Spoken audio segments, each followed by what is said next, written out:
All right, Shalom. This is Power Thumb in the Great Millstone Houston Camp, back with another lesson to edify the elect of the nation of Israel. So before I begin, as always, giving all praise, glory, and honor to Yahweh, Ba'asham, Yahweh Shah, Ba'asham, Rachakwadash, the bonus to the elder apostles and the elder bishops of the Great Millstone that rule well. Peace, blessing, salutation. Also to the elder high priest, to all my apostles and elders. Peace, blessing, salutation to the elect of the nation of Israel, which consists of so-called Negroes, Latinos, and Native Americans, and all the Israelites scattered abroad, who have received this truth, and will continue in the truth and endure unto the end. They shall be saved by our Lord Yahweh Shah when he returns during World War III, riding on so-called UFOs, the chariots of Israel, to deliver the elect. All right, set up the kingdom of heaven, which is the kingdom of Yahweh Shah and the Israelites, ruling on earth in total righteousness. And he's also coming to destroy our enemies, which is you so-called white people, you Edomites, which are the wicked that the Bible speaks of. And there's no question that you are the wicked, all right, that the Bible speaks of, because look at your works. I want to start here in 2 Ezra chapter 16 and verse 52, and it reads, "For yet a little while, and iniquity shall be taken out of the earth." So we just have to wait, okay, with patience, with suffering, right? And iniquity, which is wickedness, should be taken out of the earth, all right? And who's the cause of all this wickedness and the problems of the earth? These so-called white people, these Edomites. Don't let them fool you with the smooth speech and the three-piece suit, all right? And righteousness shall reign among you, which is righteousness that's going to reign among us, is going to be brought to us in the world by Yahweh, first and foremost, Yahweh the Father, all right, and Yahweh Shah the Son, and then the Israelites. The Israelites will go throughout the planet Earth establishing righteousness, okay, and forcing the heathen nations to follow the righteousness, which is the law, statutes, and commandments of Yahweh Ba'asham, Yahweh Shah, and the Israelites. All right, so let's go here to 2 Peter chapter 3 and 13. "Nevertheless, we, according to his promise, look for new heaven and new earth wherein dwelleth righteousness." So this is a promise to who? To the Israelites. Okay, so we, the Israelites, according to his promise that was given to Abraham, Isaac, and Jacob, look for a new heaven, which is a new rulership, all right, and a new earth. Okay, let's go to these words, new, and it's kainos, all right, which is going into a refreshed. We're going to get a refreshed kingdom. We had a kingdom before, all right, but our kingdom is going to be refreshed, okay? We had it under King Solomon, all right, which we had 40 years of peace. Now we're going into a eternal rulership of peace, an everlasting rulership of peace, all right? It says, in a new earth, and the earth also is going to be refreshed, okay? Because right now, under the rulers, the earth is polluted. So we're looking for a new heaven, which is a new rulership, and a new earth, wherein dwelleth righteousness. Out of all the things that we desire of the future, the near future kingdom to come, is righteousness. All right, it's got to be the number one thing on the list, because there's no kingdom if there's one speck of dirt, one spot of wickedness. There's no everlasting kingdom. So the number one thing on the list is righteousness. Okay, Revelation 21 and 1. "And I saw a new heaven and a new earth." Okay, so this John the Revelator, okay, which is Apostle John, seeing a new heaven and new earth, and he's physically seeing this, but what did it represent? All right, it's parabolic speaking, as the latter book of Revelation is. It represents the Israelites, okay, and I saw a new heaven and a new earth, which is the Israelites' kingdom. "For the first heaven and the first earth were passed away," which the first heaven and the first earth is Esau's wicked rulership. And there was no more sea. There was no more rulership for the Edomites. because they was passed away. They was taken out of rulership. And they saw John, the holy city. And I, John, saw the holy city, New Jerusalem. You see, that new heaven and that new earth is New Jerusalem, which is the Israelites being renewed, all right, perfected under the second covenant with new bodies, with spiritual powers, totally righteous, coming down from Yahweh, Ba'ashem Yahweh Shah, out of heaven. So coming out of the chariots of their deliverance, okay, which are the so-called UFOs. Yahweh Shah is coming to deliver the elect on chariots. And after a time, we don't know how long we're going to be up in the chariots above the firmament looking down on the judgment of America during World War III by the thermonuclear warheads. All right. But after that, after time, we're going to come down.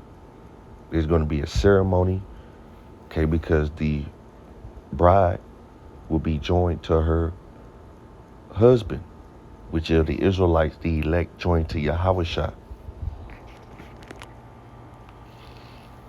Our John saw the holy city, New Jerusalem, come down from Yahweh out of heaven.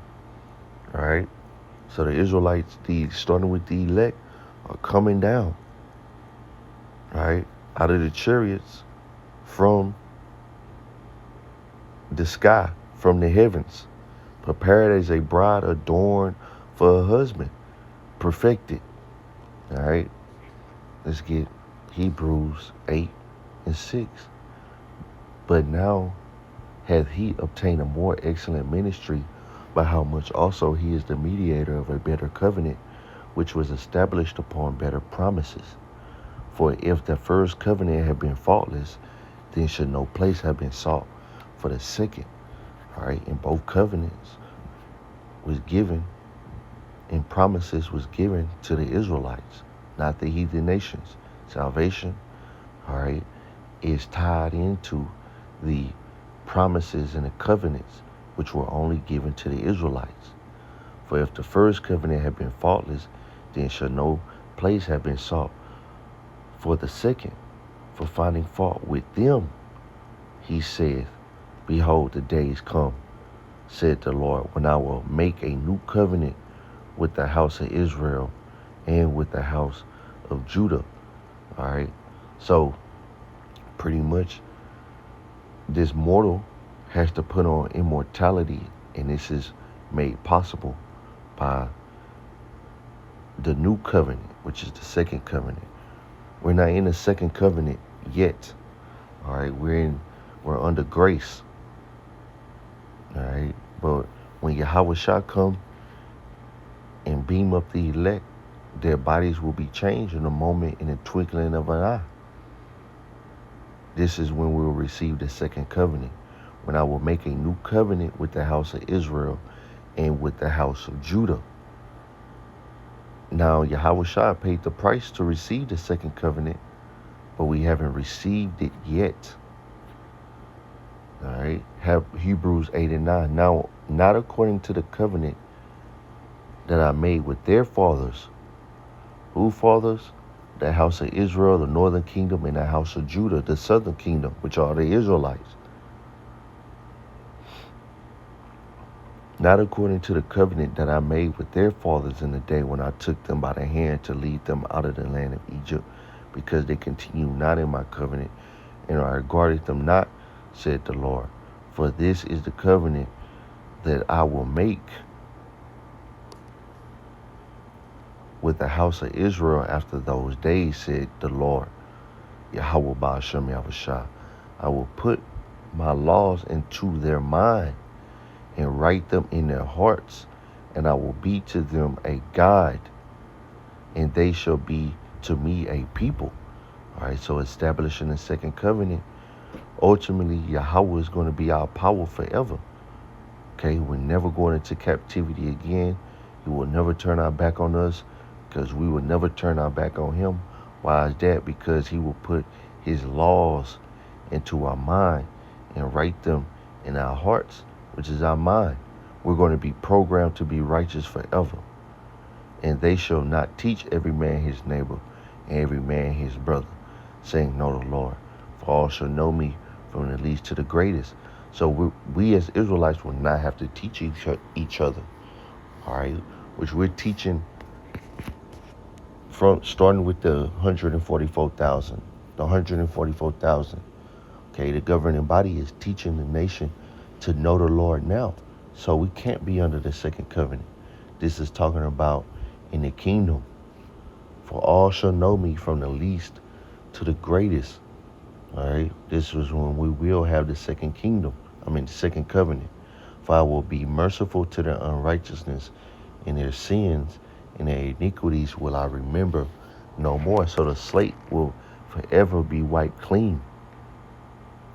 And that he said a new covenant had he.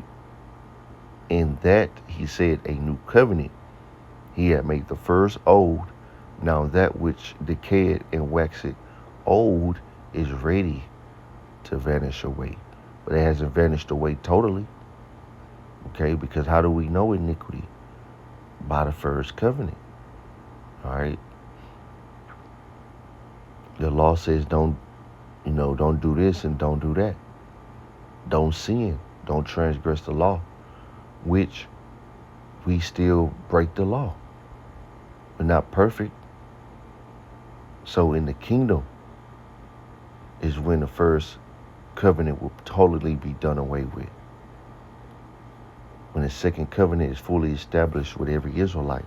But first, the Lord willing, not us that believe in Yahweh, but the Israelites that don't have faith in Yahweh will be punished based off of the laws of the first covenant. Based off of the law, all right, which is given to us under the first covenant, all right, which this law we will still, the law is everlasting. The law will never be done away with, all right. So let's go back to 2 Corinthians, Ezra, all right, 2 Ezra, chapter, matter of fact, I want to read this. This is Micah 4:1. And it reads, Behold, in the last days it shall come to pass that the mountain of the house of Yahweh shall be established in the top of the mountains, and it shall be exalted above the hills, and the people shall flow unto it. And many nations shall come and say, Come, let us go to the mountain of Yahweh, to the house of Yahweh, of the God of Jacob, to the house of the God of Jacob. You see? So that mountain is the Israelites, okay, which will be established on top of all the other nations, okay, which is the top of all of the mountains, which the Israelites will be exalted above the other nations. Right? And the people shall flow into it. The people flow into who? The Israelites. And he will teach us of his ways, and we will walk in his paths. For the law shall go forth of Zion, and the word of Yahweh from Jerusalem. So the nations flowing into it, the nations are going to learn, okay, the righteous law, statutes, and commandments. All right? They're going to keep our customs, our holy days, okay?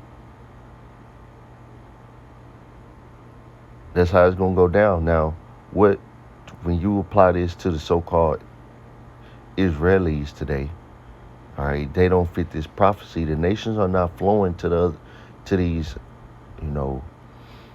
small hats, the JOOs, right, to be taught of their ways.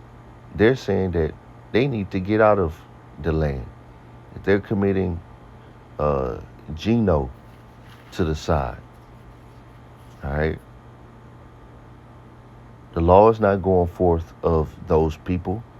They have Tel Aviv and Pink City, the biggest Mo parade. They do not fit the prophecies. They are not the people. Verse 3, and he shall judge among many people and rebuke strong nations afar, and they shall beat their swords into plowshares and their spears into pruning hooks. Nation shall not lift up sword against nation, neither shall they learn war anymore. So when the Israelites are established in power, there will be no more wars. There's a war going on right now in the land, right?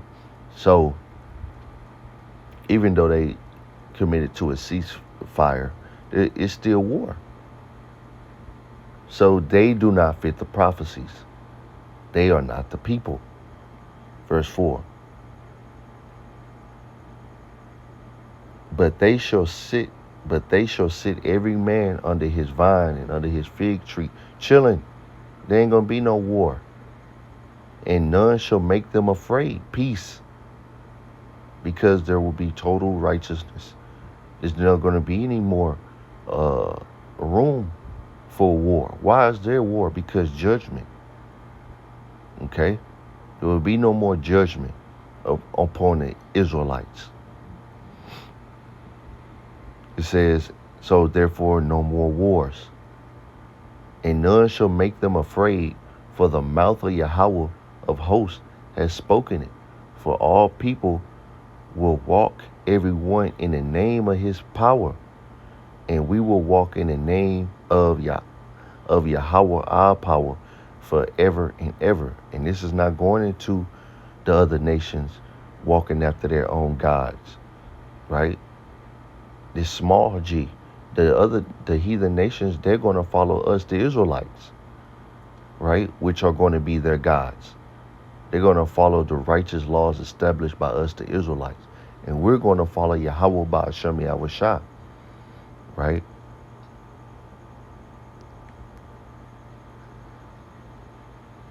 This is, let's see, Zechariah 14, and let's see,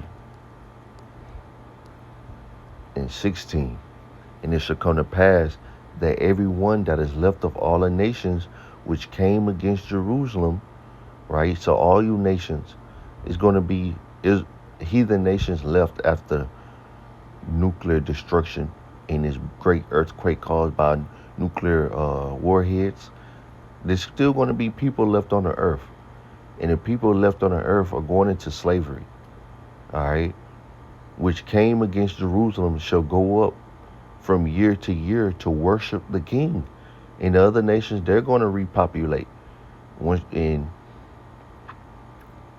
the kingdom is established, the heathen nations, they're going to go up to Jerusalem like we, the Israelites, are going to go up to Jerusalem. So therefore, they're going to be keeping our laws, our high holy days, like our people keep Esau's wicked holidays, all right, like Christmas, and they have patterned themselves after the way of America, and they're under the influence of America. These heathen nations are going to be under the influence of us, the Israelites.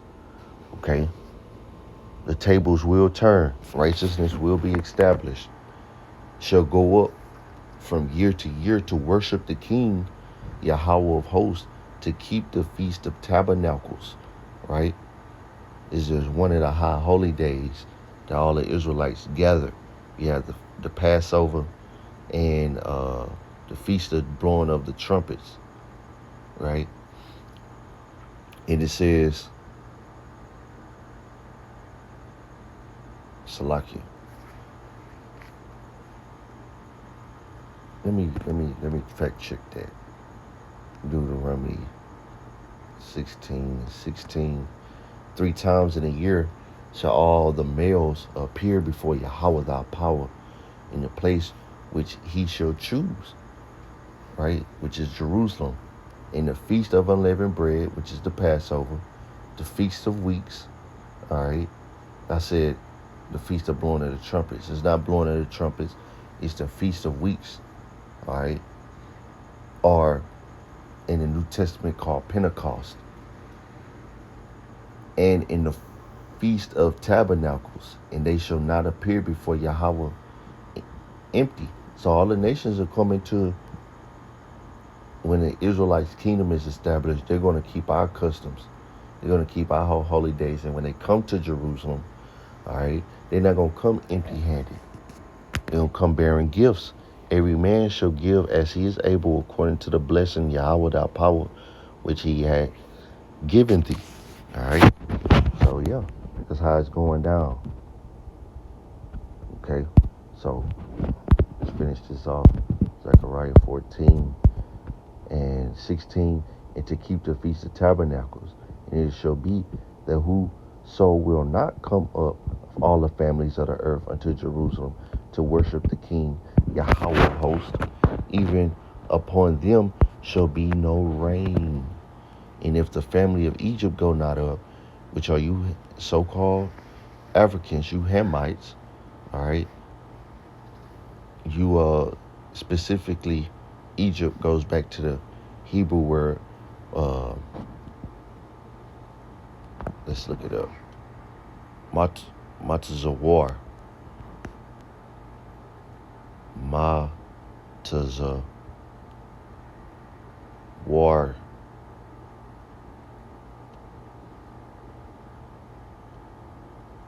Matazawarium. Yep, Matazarium. Yep, the so-called Sudanese today, right? And if the family of Egypt go not up and come not, and that Salakia, and if the family of Egypt go not up and come not, that have no rain, there shall be the plague. All right, and you know rain grow crops. All right, and if you don't take heed to that judgment, then you're gonna send a plague amongst you, wherewith Yahweh will smite the heathen and come not up to keep the Feast of Tabernacles. Right? So we read the nations, they're gonna be happy to come to Jerusalem. Now if they get wicked thoughts, we're gonna judge them. But the overall essence and spirit that's gonna be in the kingdom, and the energy in the kingdom of these heathen nations is, let us follow the Israelites, because what they're bringing to the planet Earth is best thing available. All right, it's top tier. Okay, and all the world will, eventually get in order and receive the blessings that come from the Israelites. All right, except for you Edomites. Except for the Edomites. Okay, you Edomites are going to be put out of the earth. Okay, read verse 20. In that day shall there be upon the bells of the horses holiness unto Yahweh, and the pots in Yahweh's house shall be like the bowls before the altar. All right, holy and righteous. Okay, that's all that's gonna be going down, man.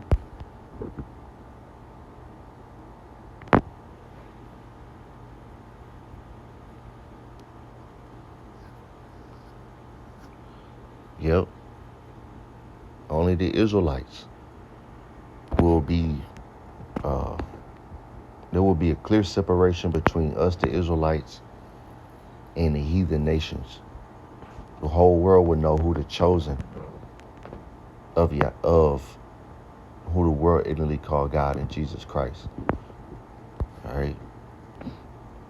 According to Zechariah 14 and 21, yet every pot in Jerusalem and in Judah, the northern and southern kingdom, shall be holiness unto Yahweh of hosts, and all they that sacrifice shall come and take of them and see therein.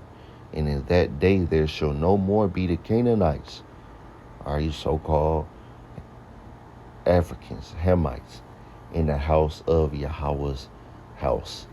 All right, so you ain't gonna have nothing to do with us, the Israelites. There's gonna be a separation between the Israelites and the heathen nations. Okay.